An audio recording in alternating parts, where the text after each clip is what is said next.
Эфирда адна информацион программасы белән Саба Дулкыннары телевидениесі хәерле кич, исәнмесез. Безнең бүгенге чыгарылышта. Татарстан Республикасының икътисад министры Фәрит Габделганиев Саба районына эшлекле сәфәр кылды. Билем йортлары карлыгычларын очыра, мәктәпләрдә чыгарылыш кичәләре гөрләде. Сабай авылында яшәүче Сәхия Бахманова 90 яшьлек юбилейын каршылай. Дүшәмбе көнне Саба районына Татарстан Республикасы икътисад министры Фәрит Габделганиев килде. Эш сәфәре кысаларында ул Саба индустриаль паркы һәм Шәмәрдәндә төзелеш башлаган Яшел парк экотехнопаркы эшчәнлеге белән танышты. Саба индустриаль паркының гомуми мәйданы 106 гектар тәшкил итә. Биредә киләчәктә 30-дан артык сәнәгать җитештерү предприятиесе эш җәелдерә ала. Бүгенге көндә йорт җиһазлары җитештерүче Алмаз мебель компаниясе һәм тимер-бетон боҗралар эшләүче Набиуллин шәхси предприятиесе биредә эш алып бара. Шулай ук бер резидентыбыз безнең төзелеш алып бара. Бу инде пластик крошкалар җитештерә торган мини завод була инде. Шулай ук безнең яңадан резидентларыбыз килергә җыена. Бу инде Казакъстаннан BHB систем дигән оешма. Булар инде зур предприятиеларга, заводларга вентиляторлар, шулай ук һәм зур кондиционерлар җитештерә торган завод булачак. Бу инде полный цикл эшләп киткәндә безнең где-то 100 кешегә эш урыны булачак инде безнең. Шулай ук безнең Евракцин Саба оешмасы керергә җыена расширение белән. Шулай ук 30-40 кеше эшләячәк дип ышандырдылар. Безнең инде Казаннан тоже килергә җыена беренче резидентыбыз. Татарстан Республикасы икътисад министры Фәрит Габделганиев биредә башкарылачак эшләр белән кызыксынды. Һәр хәлдә һәр нәрсә өчен финанс мәсьәләсен ачыклау, хәл итү кирәк. Паркта төзелеш эшләре агымдагы июль аенда башлана. Төзүче компания паркка килү юлларын, электр энергиясе линияләрен сузу эшләренә керешәчәк. Фәрит Габделганиев эшмәкәрләр белән якыннан аралашып, аларны күп санлы борчыган сорауларына җавап бирде. Алга таба министр Шәмәрдән авылында төзелә башлаган Яшел парк экотехнопаркы белән танышты. Табигатьне саклау максатында барлыкка килгән бу парк сәнәгать калдыкларын эшкәртү белән шөгыльләнәчәк.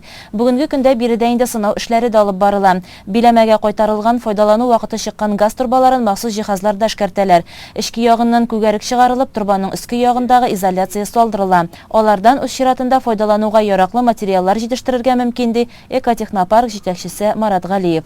Елына 100 000 тонна шушындый иске турбалардан 5-7 000 тонна полимер һәм пластик изоляция салдырыла алачак. Эш процессында табигатькә дә бернинди зыян килмәячәк. Это практически первый проект в России, который будет специализироваться именно на промышленных отходах. Ну и эта концепция выбрана не случайно, потому что экологии сейчас уделяется мало внимания, и это уже востребовано и обществом, и сама природа говорит, что пора бы на это обратить внимание и заниматься именно цивилизованным обращением с отходами. Если говорить о количестве отходов, мы каждый день с вами сталкиваемся с этим пакетиком с мусором, его вывозят на полигон. Так вот, этих отходов в России образуется 70 миллионов тонн. А отходов промышленных, которые генерят все наши татарстанские предприятия, КАМАЗ, Татнефть, ТАИФ, их образуется в Российской Федерации 700 миллионов тонн. В 10 раз больше. Ну и, соответственно, на это уже не обращать внимания нельзя. Надо заниматься переработкой. Это пилотный проект в республике, который будет заниматься как раз-таки специализироваться на промышленных отходах. Эта труба относится к отходам 4 класса опасности.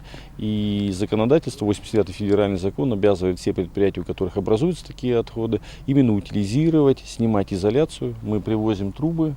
Мы сами сконструировали это оборудование, которое механическим способом, не нарушая, не нанося вред экологии, мы снимаем с трубы изоляцию. У нас остается металл. Изоляция бывает двух видов: пластиковая и полимерная. Полимерная изоляция — это крошка, которая может использоваться также для промышленных нужд. Ну, а битум он используется в дорожном строительстве, всегда востребовано, и мы получаем из отхода продукцию, которая востребована на рынке, которая будет покупаться, ну и платить налоги, и предприятие Шемардан будет процветать, и создадим новые рабочие места. Яшел парк бүген 8 гектар җирне били, сәнәгать калдыкларын эшкәртү хәзергә ачык һавада алып барыла. Киләчәктә бу эшләр өчен биредә 4 цех барлыкка киләчәк. Марат Галиев сүзләренчә, кагаз, пыяла, пластик, оргтехника калдыкларын эшкәртү өчен бирегә резидентлар җәлеп ителәчәк. Икътисад министры үз чиратында һәр эштә ярдәм колы сузарга вәгъдә бирде. Мондый сәнәгать паркларны санын арттыру бу безнең бурыч. Мен хәзер гекендә 88 меңдәй парк барлыкка килде. Бу Саба паркы яшел парклары яңалар, алар әле эшли башлаган гына парклар. Хәзер без беренче яктан инфраструктура яктан буларны тәкъмин итәргә тиеш. Бу күрәбез, монда беренче адымнар инде ясалган. Хәзер менә резидентлар белән киләчәктә монда эшләргә киткән резидентлар белән хәзер әңгәмәдә катнаштык. Алар инде менә сорыйлар, нинди аларга финанс яктан ярдәм кирәк, нинди аларга тору урыннарын, нинди менә бер резидент әйтә инде, менә су чыгарырга скважина кирәк. Менә шундый сораулар бирәләр, без аларга теге яки бу яктан төрлечә ярдәм күрсәтергә тиеш. Моның өчен безнең республикада бик күп программалар барлыкка килде. Шуны әйтеп рәсем килә, федераль яктан да менә агымдагы елда Эч паркка без бик зур финанс яктан ярдәм күрсәтәчәкбез. Менә инде хәзер 2020 елга керер өчен конкурста безнең 9 парк катнашачак. Аларның берсе менә шул яшел парк дип әйтәбез. Ахырдан Фәрит Габделганиев шулай ук Шәмәрдән биләмәсендә эшләүче эшмәкәрләр белән дә аралашты. Узган атнада Саба аграр килиятенең актлар залында район мәктәпләрен тамамлаучы укучылар өчен чыгарылыш кичәсе булды. Әлеге кичәне балачакның соңгы бәйрәме дип тә әйтергә була. Алда олы тормыш сайлап алу өчен юллар көтә. Әлеге көн чыгарылыш сынып укучыларының мәктәп балачак белән хушлашу, киләчәккә олы дөньяга беренче адым ясаган көннәре булып хәтердә кала. Егетләр, кызлар, укытучылар, әти-әниләр дулкынланып бәйрәм башланыр мизгелне көтәләр. Сабаның сәләтле балалар мәктәбен тәмамлаган Ильяна Соңгатуллина һәм Булат Кәбиров өчен бердәм дәүләт имтиханы нәтиҗәләре айрыуча куанычлы булган. Ильяна рус теленнән, Булат химия фәненнән 100 балл җыйган. 100 балл җыю өчен үзеңдә тырышлыкны тәрбияләү кирәк иде. Тырышлыкны тәрбияләүне бер елда гына үткәреп булмый. Шуңа күрә һәр классны да, һәр 11 елны да мин укырга тырыштым. Һәм үземдә тырышлык, үземнең максатыма ирешүне тәрбияләдем. Мин 100 баллны үзем яраткан фәннән, химия фәненнән җыйдым. Моңарчы олимпиадаларда катнашайм. Ул миңа бик тә булышты. Мин рус теленнән 100 балл җыйдым. Моның өчен минемчә bir yıl gına әзерлек җитми. Аның өчен инде беренче класстан ук әдәтләп укырга кирәк. Моңсу да күңелле дә, чөнки чыннан да без уже хәзер аерылышабыз. Мин үземнең классымны бик яратам. Мин алар белән инде 6нчы класстан бирле укыйм. Без ул вакытта инде бик каты дуслашырга өлгердек. Икенче яктан инде уку йортына кергәч, мен дә яңа дуслар табачакмын, ансы да шатландыра. Яңа кешеләр белән аралашачакмын. Бердәм дәүләт имтиханнары инде артта калды. Бу ел Саба районының 144 укучысына өлгергәнлек аттестаты тапшырылды. Бәйрәмгә чыгарылыш сынып укучылары, укытучылар, район җитәкчеләре, әти-әниләр килде. Бу елгы чыгарылыш Казанда уздырылучы WorldSkills чемпионаты елына туры килә. Кеше өчен иң мөһиме һөнәрле булу. 11 ел буе алган белемнәрегезнең нәтиҗәсе республика күрсәткеченнән күпкә югары. Барыгызга да зур рәхмәт дип үзенең тәбрикләү сүзләрен Саба районы башлыгы Рәис Миннеханов җиткерде. Бүгенге үзебез мәктәпне тәмамладык.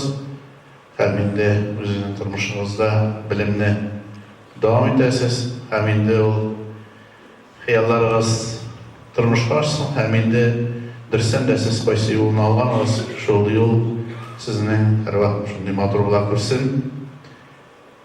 Минем әйтәсем килә сезгә бик зур рәхмәт. Менә инде иң яратмаган әйбер безнең егеш шулай бит. Ияләнеп бетеп булмый. Но тормыш шулай бара.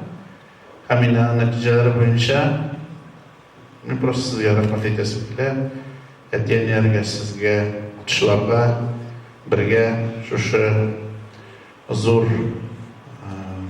белем алып, һәм аның нәтиҗәләре республикада безнең уртача республикага караганда олырак.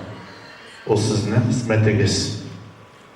Һәм инде мин һәрвакыт әйтәм, белемне һәм тазалыкны сатып алып булмый. Ул сезнең иң олы байлыгыгыз. Һәм инде ул киләчәктә ул байлыгыгыз гел була күрсен. Беренчедән сәламәтлегегез, икенчедән сез шул белемне дөрес кулланып, матур итеп тормыш итәргә, беренче әти-әнине хөрмәтләргә, икенчедән тормышыгызда нинди укытучы туры килгән, сезнең өчен иң зур әйбер шул. Ул кайсы яшькә җитсәң дә, һәрвакыт укытучылардан тора, әйтә инде менә үземнең улларым бар, оныкларым бар. Но иртәгә дә укырга кирәк. Үз эчендә яңалыкка бирелмәсә, һәм инде тормышны куып җитеп булмый. Исән кешенең һәрвакыт гел үз өстендә эшләргә кирәк. Аннары ул 11 ел буе бишле билгеләренә генә укып медальгә лаек булган укучыларны тәбрикләде. Быел 33 укучы алтын медальгә лаек булды. Алар укуда гына түгел, спорт, мәдәният өлкәсендә дә иң алдынгылар иде. Саба районы мәгариф бүлеге җитәкчесе Илфат Шакиров бердәм дәүләт имтиханы нәтиҗәләре белән таныштырды. Аерым фәннәрне яхшы үзләштергән, иҗади бәйгеләрдә актив катнашучыларны тәбрикләде. Быел безнең 143 укучы тәмамлады мәктәпне. Быел күрсәткечләр югары, бик югары дип әйтсәк тә була. Безнең уртача баллар менә бүгенгә билгеле булган фәннәрдән барысы да республика балларының уртача балларына караганда югарырак. Безнең ел саен инде шушы 11 классын тәмамлаган укучылар целевой направление дип әйтгәндә сорап укырга китүчеләр күп. Без аларга елда булышу ягында аларның әйтик безгә заявлениеләре кергәннән соң целевой направление сорап, без инде аларны кайда укып бетереп кайткач эшкә урнаштырып була, шуларны барлап, уку йортлары белән элемтәгә кереп, министрлыклар белән элемтәгә кереп, аларны укырга урнаштыру ягын карыйбыз һәм билгеле инде булар киләчәктә кайткач шушы районда эшле булачаклар. Шыгарылыш сынып укучыларын тәбрикләргә килгән әти-әниләр үзләренең балалары белән горурланып та, алар өчен шатланып та утырдылар. Бүкәл авылыннан килгән Әлфия ханым Сәфиуллина 3нче баласы улы Касимны зур тормыш юлына озата. Имтихан балларына без канәгать әйе, бик тырышты, яхшы бирде. Программист булырга дип хыяллана инде. КФУга шунда барга дип хыялланып йөри. Ничек булыр инде менә хыяллары чыңгашсын дип телибез инде. Тантаналы өлештән соң район башлыгының шыгарылыш сыйныфларга махсус билеге ЖШ Айрасафин һәм диджей радио концерты булды. Шыгарылыш сыйныф укучыларының эшләре һәрчак уң булсын, хыяллары шынга ашсын. Узган җомгада Саба аграр килиятендә дә чыгарылыш кичәсе шаулап узды. Тантанада 120 егет һәм кыз үз белгечлекләре буенча диплом алды. Залда әти-әниләр, мөгаллимнәр, башкалабыз кунаклары, диплом алучы студентлар йөзендә елмаю, шатлык чаткылары. Уку-укыту эшләре буенча директор урынбасары быелгы чыгарылыш белән үзе таныштырды. Безнең быел Саба аграр килиятен 120 студент тәмамлый, шуларның 29-ы кызыл дипломга бетерә. 5 группа инде алар безнең, шуларның 3-се механиклар, 69 студент, һәм инде 2-се икътисадчы. Алар 2 группа, 51 студент. Барысы да яхшы гына дипломнарын яклап, бүгенге матур бәйрәмгә тырышып әзерләнделәр. Барлык студентларга да исәнлек, саулык, сәламәтлек, ак бәхетләр һәм зур уңышлар телим. Бәйрәм тантанасына район башлыгы Рәис Миннеханов та килде. Ул студентларга үзенең уй-фикерләрен, киңәшләрен җиткерде. Монда дөресен әйтергә кирәк, бик җиңел түгел укырга. Моны укып чыкканнан соң тормыш итү җиңелрәк. Ничек күбрәк хезмәттә һәм хәрәкәттә һәм белем алуда ул безнең тәндәге һәм бүген безнең хәрәкәттә булган астында сез бөтенегездә Аллаһка шөкер шул хәтле матур, исән сау һәм белемле. Айын зурысы берегез хөрмәтле. Киләчәктә дә шулай бердәм буларга язсын һәм инде алган сезнең белемнәрегез киләчәктә тормышыгызда һәрвакытны ак юлдан бара торган булыгыз. Бер вакытны онытырга ярамый беренче әти-әниләрне, укытучыларны. Ул укыган вакытта аның шуның хөрмәт чыга бик булып бетми. Инде менә еллар узган сайын алар якынрак. Һәрвакыт шулай инде яхшы мизгилләр һәрвакытны хәтердә. Инде без үзебез дә шулай мәктәптә укыдык, институтта укыдык. Ул үз чоры аны иртәгә ул була алмый. Сезнең менә бүгенге шушы мизгел ул иртәгә ул юк. Шуның өчен вакытның кадерен белегез. И бөтен вакыт сезнең яхшы мизгилләр белән генә була күрсен. Ал сезнең үзегездән тора. Һәр вакытны яхшылыкны юрагыз. Нәрсә юрыйсың шул була дия. Авыр вакытта да яхшылык турында уйларга кирәк. Һәр вакытны берегезгә бераз хөрмәтле булыгыз. Нинди генә авырлык булса да авызыгыз ерык булсын. Бөтен нәрсә әйбәт булыр. Рөхсәт сезне тәбрикләп китәргә шушы зур дип әйтергә кирәк. Ул мин яңадан әйтәм, вакыттан кадерле әйбер юк. Һәм инде шушында укыган вакытларыгыз киләчәктә тормышыгызда бик зур ярдәм итә күрсен. Уку алдыңгылары дипломны район башлыгы кулыннан алдылар. Үз адресларына котлау сүзләрен чыгарылыш студентлары киллият директорыннан да кабул иттеләр.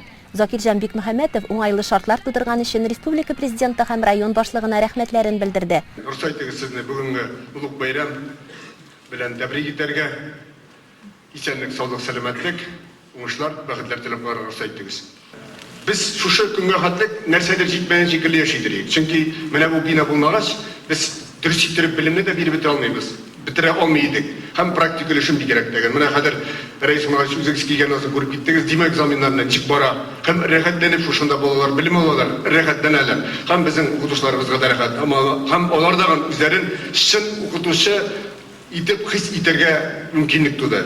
Рәхмәт бик зур. Тагын бер мәртәбә бик зур рәхмәт. Киллиятта Саба районыннан гына түгел, Орча, Кукмара, Балтач кебек күрше-тирә районнардан да килеп белем алалар. Гөлия Мөхәммәтҗанова, Орча районыннан.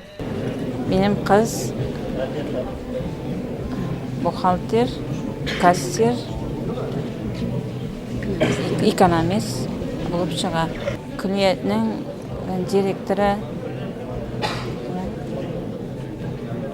директорына рәхмәт һәм шушында эшләүче бүтән коллективка, укытучылар коллективына бик рәхмәтебезне белдерәбез. Алар үз балалары кебек тәрбияләделәр, укыттылар, тәрбия бирделәр, төрле эшләргә өйрәттеләр. Без аларга бик рәхмәтлебез. Бу шатлыклы көндә күңелләрдән чыккан рәхмәт хисләрен әтиләр сәхнәдән дә белдерделәр. Хөрмәтле Рәис әфәнде, Закирҗан әфәнде, әтиәниләр, килгән кунаклар һәм безнең 161-нче группабызның йөзек кашы Әлфия Галәүддиновна, бүтән әтиәниләр исеменнән зур рәхмәт сезгә. Менә бундай әзрәк кенә каушата. Әз генә тарихка да кирип китик. 3 ел элек язгы каникул вакытында минем 4нче улымны алып килдек монда Балтач, без Балтач шәһәреннән. Шунда Сабада шундый киллият бар икән, барып карыйга дидек. Закирҗан әфәнде безне кабул итте, бүтән мәктәпне белән таныштырды, киллият белән безгә ошады. Без экзаменнарны биреп, монда да экзаменнар үтеп, менә Аллага шөкер диплом алдык. Рәхмәт сезгә. Язгы кыр эшләре чорында тырышып хезмәт куйган егет-кызларга үз рәхмәтен хуҗалык җитәкчеләре дә әйтте. Без барыгызны аның сүзенә кушылып, шушы бәйрәм белән чын күңелдән тәбрик итәбез. Сезгә теләгән теләкләрегез тормышка ашсын, саулык, сәламәтлек. Менә шушы тамашалар ел сайын булып торсын. Барыгызга да зур рәхмәт. Тантанада Казан кооператив институтыннан һәм Казан аграр университетыннан башкалабыз кунаклары бар иде. Алар студентларны белем алуларын үзләрендә дәвам итәргә чакырды. Чын күңелдән сезне ректорат исеменнән Казан дәүләт аграр университетының музей исеменнән чын күңелдән котлыйм. Бу дипломнар сезне Аллага тормышта гел бәхет, шатлык кына килсен, дөрес юлга барсын. Biz de şimdi özümüzün Agrar Üniversitesi sizini kütüp kalabız, okuğumuzun devam ettir için. En mühimi Кайбер кешеләр үзе укучылар инде тормышында алдағы атлап инде укуын дәвам итәчәк, кемдер инде производствога китәчәк. Шуңа күрә аларга уңышлар, тагын бер кат бәйрәм белән. Саба аграр көллияте укучыларына ныклы белем һәм тәрбия бирүе белән аерылып тора. Бу егет-кызлар тормышта да югалып калмас дип ышанабыз.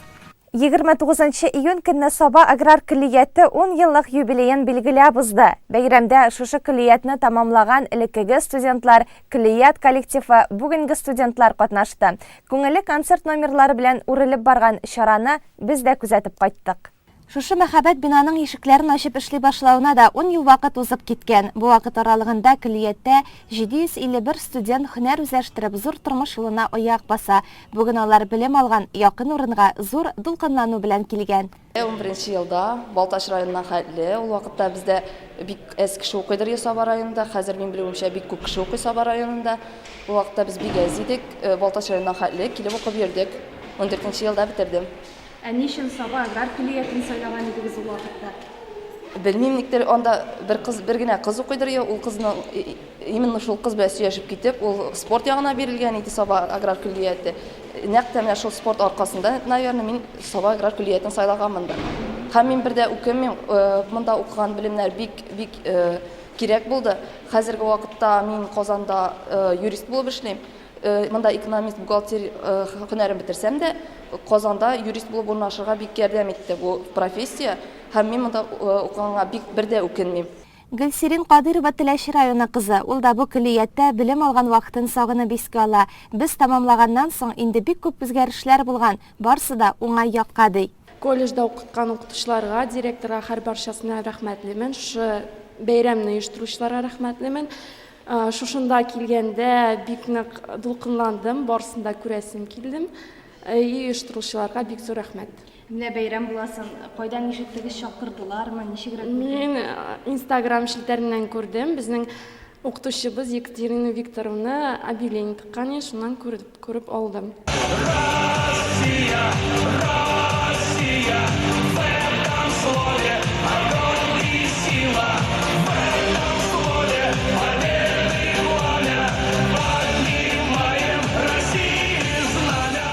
Бәйрәмне ачып җибәргән әлеге биюдән соң кунакларны көллият директоры Закирҗан Бикмөхәммәтов сәламләп, уку йортының бүгенге тормышы, киләчәккә булган планнары хакында сөйләде. Сез күргәнегезчә бик күп алга киттек. Инде тәкъдимнәр булды, аграр көллиятне исүккәләндергә дигән фикерләр дә бар, үстәндә тәкъдимнәр керә. Шул безнең муниципаль район башлыгы сөйләгән турыда сүзләр бар бит инде. Но алай түгел, бүген үзебезнең көллиятнең яхшысы булып калуына да яхшысы юк инде. Бүген тормыш булгачкыларга да мыштансы да менә зурайдык бит инде, яңа биналар төзелде, яңа тулайтраклар барлыкка килде бит инде. Һәм безнең проектлар эшләнә, менә бу якта тагын бер тулайтрак булачак. Onun için de bu yıl kışkını Allah'a mesaj verip bitirdim ben. 2. yılga bu yıl kirip işaret bulmaz. Şimdi ben tağın bir tulay taraflarına kileşim ki bu yıl tulay tarafta 300 kişi tarafı. Şarasın. 300 kişi. No, 300 kişi olsa da onda 300 kişi tarafın şekillerine tavuşları da yok. Tımları da çıkmayı. Bir terbiyeli, bir şunday. Akıllı, kızlarlı çekitlerimiz. Yaratar bizine okşeşkelerle bilemezsin. Yaşarık verip tanmasın. Milyardan seni atmalım. Yaradan bir seni ezerim. Okşeşkelerle bilemezsin. Göz yaşarık verip tanmasın. Milyardan seni atmalım. Күздә алмыйча тамаша кылырлык концерт номерлары, биюләр арасында сәхнәгә чакырылучы укытучылар да булды. Коллективта кайчандыр үзе дә шушында белем алган хезмәткәрләр бар. Юлбат авылыннан Алина Гайфуллина әнә шундыйлардан. 14 елда без шушы колледжны тәмамлап, зур тормыш юлына аяк бастык. Ләкин шуңа да карамастан мин хәзерге көнгә хәтлек шушы колледжда хезмәт куям, бухгалтериядә. Шушы колледжда алган һөнәрләрем, белемнәрем барсы да бүген көнгә хәтлек кирәк булды, Аллага шөкер. Колледжыбыз бик зур, бик матур, Аллага шөкер. Яңа здание төзделәр, менә сөенеп туя алмыйбыз. Бүгенге очрашуга шул хәтле зур дулкынлану белән килдем. Группадашларымны бергә укыган иптәшләремне күрәсем килде. Мин бик шат бүген. Монда группадашларымны күрә алуыма. Һәм шушындай мөмкинлек тудырган өчен колледж директоры Заки Җамиловичка бик зур рәхмәт. Гөлзар апа Галиеваны студентларның барысы да белә, зирәк акыллы, тирән белемле педагог, гомерен балаларга белем бирүгә багышлый. 1982 елны СПТУга күчеп килгән идем. Саба урта мәктәбендә физик укыттык инде без иптәшем белән икәүләп. Ул инде инвалидность буенча пенсиягә чыкты, мин монда күчеп кирдем. Кирип карыйм дип кенә завуч булып вакытлыча гына эшләп Ondan sonra bana aşağı gitti de indi. Zavuş özü kildi işlerge İlhamiye Muhammedovna. Men indi fizik okutup kaldım bunda şu Savauta Mektebi'nde okutkan şekilde. Men bik rahmetli mine bu kollektifka. Şu kadar rahmetli beni bir de unutmuyorlar. Beyramlarda da kutluyorlar. Güçlenişlerde jiberiyorlar hele. Yüzleri ipi pişirirler bitiyorlar. Иң кульминацион мизгел элеккеге студентларның сәхнәгә күтәрелүе һәм менә алар тормышта үз урынын, эшен тапкан, инде күбесе гаиләдә корырга өлгергән гүзәл затлар. Бик зур рәхмәт сезгә. Безгә биргән белемнән дә зуррак, безгә биргән тәрбиягез өчен. Сез безне тормышка яраклашырдай кешеләр итеп тәрбияләдегез. Тормышның нинди генә авыр ситуациясе килеп чыкмасын. Сез безне ул киртәләрне җиңәргә Тормыш юлын үтәргә өйрәттегез. Яшеренгән йөри, уйлар пайда, атышып, газапларга салып әрнү, гөнаһ алып яшәмәгез җирдә алдашып. 15-20 ел, аннан күбрәк вакыт узып китсә дә, бу егет-кызлар көллияткә зур теләк, сагыну белән киләчәк. Әлеге очрашу хатирәләрне яңартып, тагын күрешү теләген саклап торыр. Сабай авылында гомер кичерүче Бахманова Сәхия Габдрахман кызы 1 июльдә олуг юбилейен 90 яшы тулган көнен билгеләп үтте. Матур табигатьле Сабай авылына килеп керү белән җинак кына гөл чәчәкләргә күмелеп утыручы йорт күзгә ташлана. Менә шушы төзек матур йортта гомер кичерә Сәхия әбей. Юбилей көнендә туган тумача күрше тирәне бик теләп җыйган әлеге эй. Һәрберсе дә Сәхия әбигә котлауларын җиткерергә ашыга. 1929 елның 1 июлендә Саба районы Олы Шуңар авылында Габдрахман бабай белән Сәгадәт әбинең 3нче баласы булып туган Гәрәй Шина Сәхия әбинең улы юбилее 90 яшьлек туган көненә җыелды. Сәхия әби кем ул соң ул дисезме? Гап-гади бер татар әбие. Гомере буе авылның иң авыр эшләрен эшләп, гомер иткән әбикәйбез. Бала чагыда Ямлы Шуңар авылында әкияти сыман үтә. 3 класс белем алуга нык кына авырып китә. Менә шуннан уку туктала. 11-12 яшьләрдә чын тырышып колхоз эшенә керешә. Ул чырлардагы күмәк эшләр, яшелчә бакчасы, чөгендер басуы, ындыр табагы, урак җыюлар, урулар, яфрак җыюлар, кул көче белән сыер группалары савулар, бар да әбиебез үткән сукмаклар. Нинди авыр хезмәтләр булса да, барына түзем, сабыр булып яшәде безнең Сәхия әбиебез. Сабай авылына килен булып төшкәч тә, уңганлыгын беренчелекне бирмичә яшәде. Мин Әхмәт җизнидә эшкә уңган улы йөрәкле ир-ат иде. Бергәләп тормыш йөген тигез тарттылар, мал асрап яшәделәр. Менә шулай эшләп яшәлгән көннәр белән әбиебез бүген 90 яшенә җитте. Субханалла, үз акылында зирәк акыл белән көн итә, сорауларыбызга дөрес төгәл җавап бирә. Гомерләрнең иң бәхетле сәгатьләре суккан гына, бер карасаң инде 90, бер карасаң 90 гына, 90 бит ул тик сан гына. Йөрәк һаман 18дә. Йөрәктәме, тулпарында 18дә юктыр әле. Чынлабрак шуклаганда, какой чуртым 90 анда. Бәйрәм белән Сәхия апай. Гомер уза, еллар ага, хәзер икәү генә калдык. Сәхия апай син 3нче, мин төпчек булып үстек. Бер малай, 4 кыз үсеп буйларга җиттек. Тату булып гомер сүрдек. Ярдәмләшеп эшләдек. Еллары да авыр булды, ниләр генә күрмәдек. Һәр эшкә дә карусыз, батыр булдың, нык булдың. Буразнадан алдан барып, гел беренче була белдең. Күрше авыл Сабайга килен булып төштең. Маңгай тирен, җир себереп, тырышып эшләдең. Күлмәк Tuzda yıllar uzdı. Bugünkü gün beyreme. Gül bakşası illerinde uzun uzak yaşalı. Юбилярны бәйрәме белән котларга районның социаль яклау идарәсе җитәкчесе Марсель Хуҗин, Тимершык авыл җирлеге башлыгы Айдар Хаҗиев һәм авыл клубы мөдире Дания Хәкимова да килгән иде. Минем апайны зурлап хөрмәт итеп килгән район җитәкчеләренә, авыл советларына, телевидение хезмәткәрләренә үземнең исемнән, Рамилем исеменнән сезгә бик зур итеп рәхмәтемне әйтим әле. Минем апайның иданың эшләре бик авыр булган, элекке кеше бит инде ул. Бик тырышып, тырмашып, кул хезмәте белән генә эшләгән.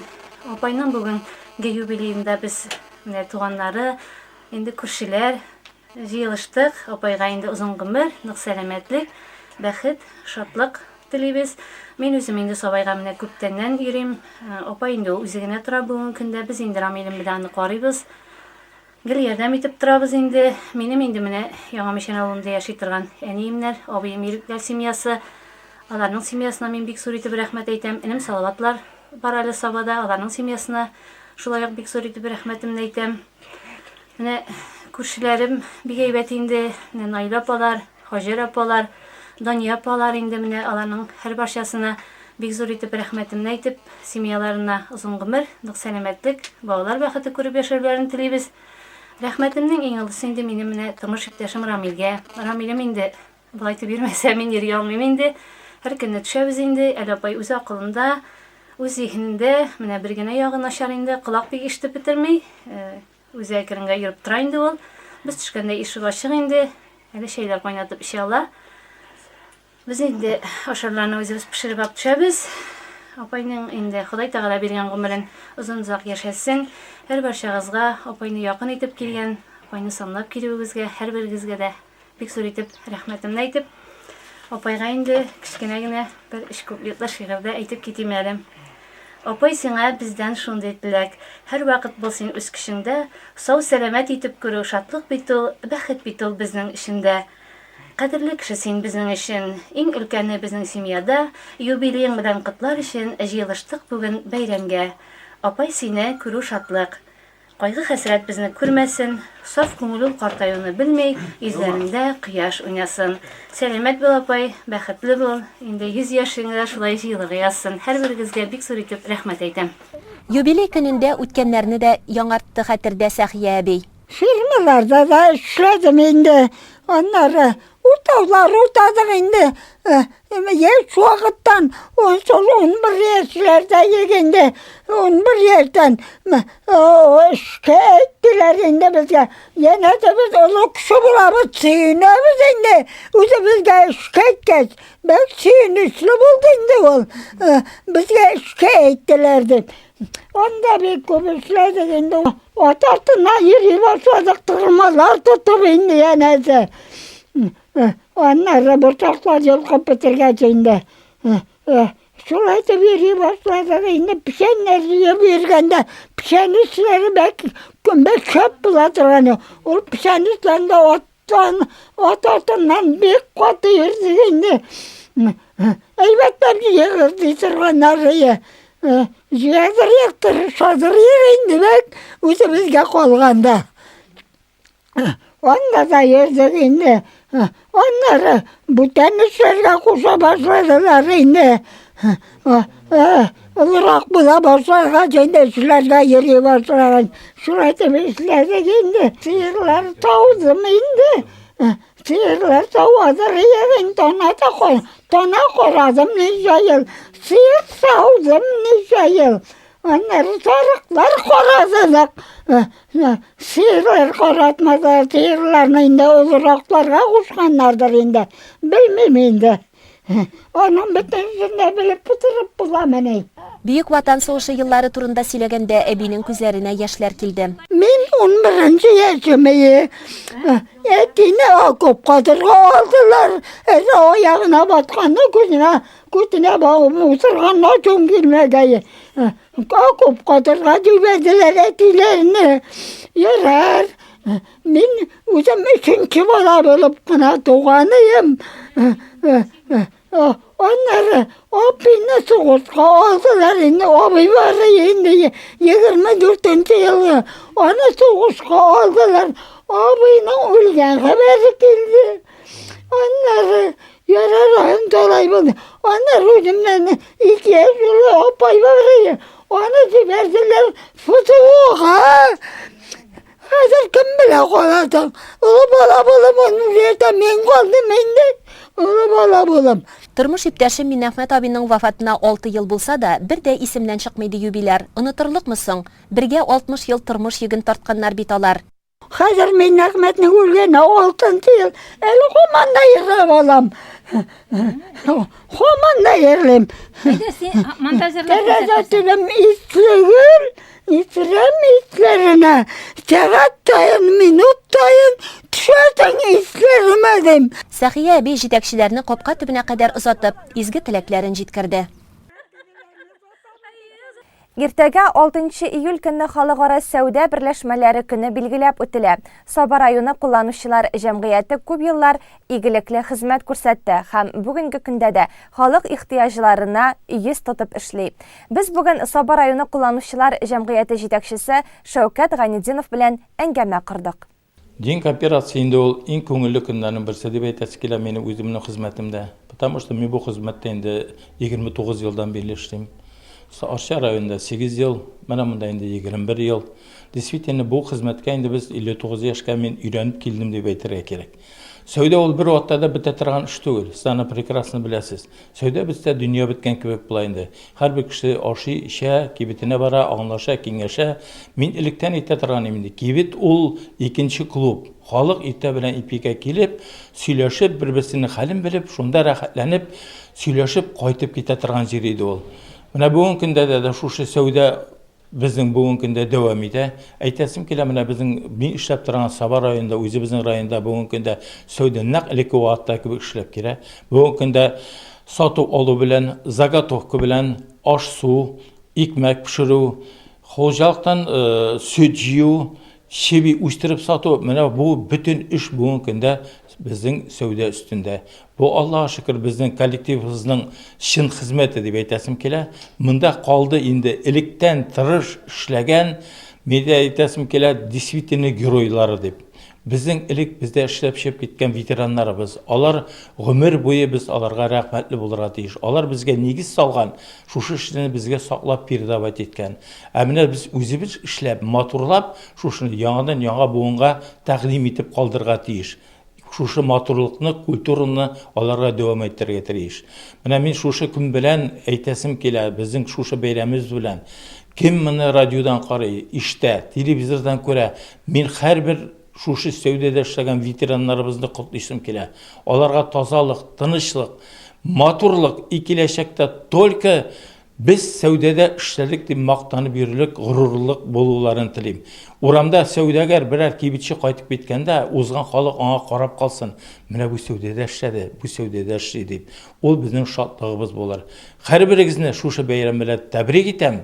Киләчәктә матур итеп эшләргә, матур итеп яшәргә язсын.